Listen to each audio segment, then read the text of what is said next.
over the past few years, I have noticed that there has been this increase in everybody wanting to be a creative, have creative hobbies. And it said it's because of the state of the economy. So that's everybody's way of compensating for making their own thing. And seeing all the people be creative and do something is like, it makes you want to just hop on board, which is great. I mean, I believe everybody needs a hobby. You need something other than work and your phone and TV. I first noticed this rise in popularity in creative hobbies and such when everybody everywhere was into the rug tufting. And when I say everybody, I mean even in my own house. My husband started rug tufting because I thought it was really cool.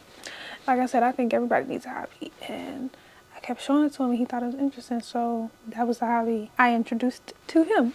You're welcome, husband. And it blew up so fast, but just as fast as it blew up, it kind of went away, fizzled out. And from there, we got into sewing. Sewing had a much slower rise in popularity. It's like people were doing it, everybody wanted to, but it was like, oh, the cost of a sewing machine is steep. Sewing machine costs some money. It is not. It is not like, well, rug tufting is also really expensive. Anyway, from sewing, we got knitting and crocheting, which I believe is like really easy to get into. The price point is simple. A knitting needle, a crochet hook, some yarn is not expensive at all. You can go no longer to Joann's, but Michael and Hobby Lobby and get all of those things for under $20 to make your first knitting or crochet thing. It can be very easy to get sucked into all of that stuff that's going on. No area has become untouched. Nothing. Photography, journaling, needlepoint, which I was very surprised to see become like a hobby because this generation has a terrible attention span and that takes a lot of attention to detail. Interesting, right? Everything is like trending. You see it all everywhere at the same time. So I got a few tips for you on how you, if you want a creative hobby, can find yours, pick it, stay, and don't waste your time, your money. And now you've just got random things sitting around your house because you're not doing the thing that you said you were going to do because now you want to try the other thing. Sit down. Yeah. My first tip to you finding your hobby is stick to one. Do not be the dog who's like, squirrel, squirrel, squirrel. No. Sit. Start one hobby. So if you think sewing is your hobby, don't go buy the most expensive machine. Let's start there. Pick a nice starting machine. A Brother, I recommend. I think Brothers are great starting machines, even a computerized Brother. Get you a pattern or two. You can watch videos, I don't know, get one of those drafting books, anything. Make something new every week. Just one thing. Don't get distracted. It's easy. It is, but don't. Tip number 2, stick to your interest. And this is where it can get interesting. Because the question is, you're looking for a hobby, do you really even know what you're interested in? You're trying these things out because you want to know what it is that you like. But don't go out of the realm too far of your interest. If you have a terrible attention span, don't do cross stitching or needlepoint because it requires a great amount of detail and time and it's very tedious. But you want a little bit of detail, maybe journaling, coloring. That may work. It's a great start. Yes, coloring is a hobby. Whatever the hobby is that's already in your radar.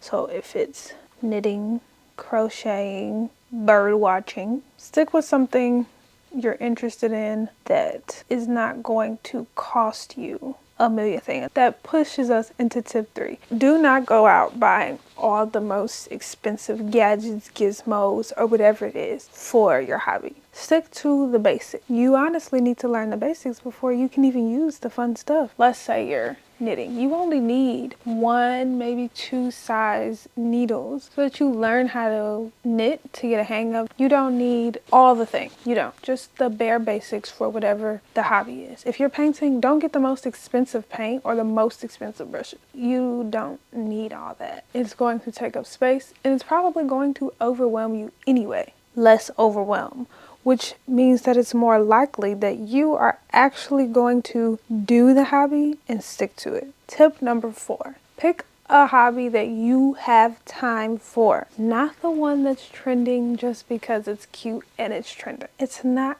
going to serve you at all. Because let's be real, in our life, in the day-to-day of all the things, you want a hobby, which is great, but the question is, do you have time for it? And picking something that takes quite a bit of time, like rug tufting, can you put that in your schedule? Can you block time away to say, I'm going to sit and do this undistracted? Or are you going to start it and something comes up and it's going to be up there for months? And then you're going to be like, oh, I was doing that thing. And then you never end up doing it because you're overwhelmed with all the other things in your life. So don't go picking something furniture making, woodworking, because you think it's cool, and yeah, it's cool, but do you have time for it? Other hobbies that are things you can take on the go. I like to call them bite-sized. You can do it watching TV. You can do it in a car, your commute, on a train, if that's what you do. On a plane, if you travel a lot, on a plane. In between, if you have children, watching your child. It's their sleep time and you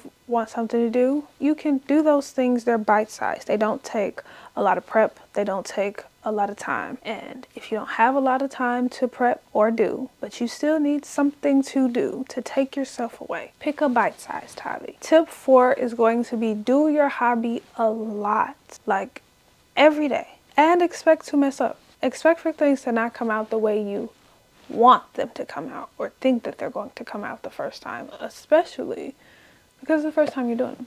But don't be discouraged by it and say, oh, this was terrible.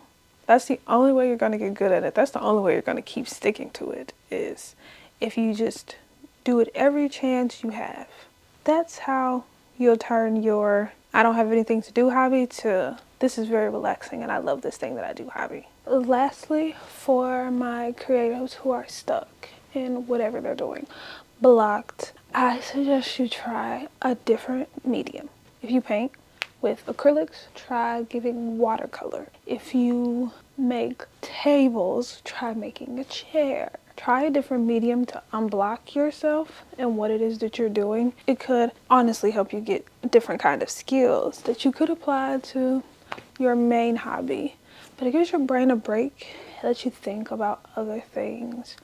Relax a little bit and have fun. Also, you can try The Artist Way. It's this book that you go through over 12 weeks that helps you unblock, and it gives you activities, and I think it's really cool and really fun. And if you stick to it, you should also have a different mind and be a bit more open in the hobby that it is that you have. Okay, that's all that I have for you. If you're on your escapade looking for a new hobby or looking for a hobby period, and you just don't know where to start and you don't know what to do because you don't want to be pulled into all the hype and waste your money and waste your time, these tips should indeed help you. And I hope you like this video. Put in the comments what is something that you look forward to trying now that you've got a bit of thought about what it is that you may want to do after thinking about this. And I hope you don't get caught in the hype. Don't do it. You can resist. I will see you next time.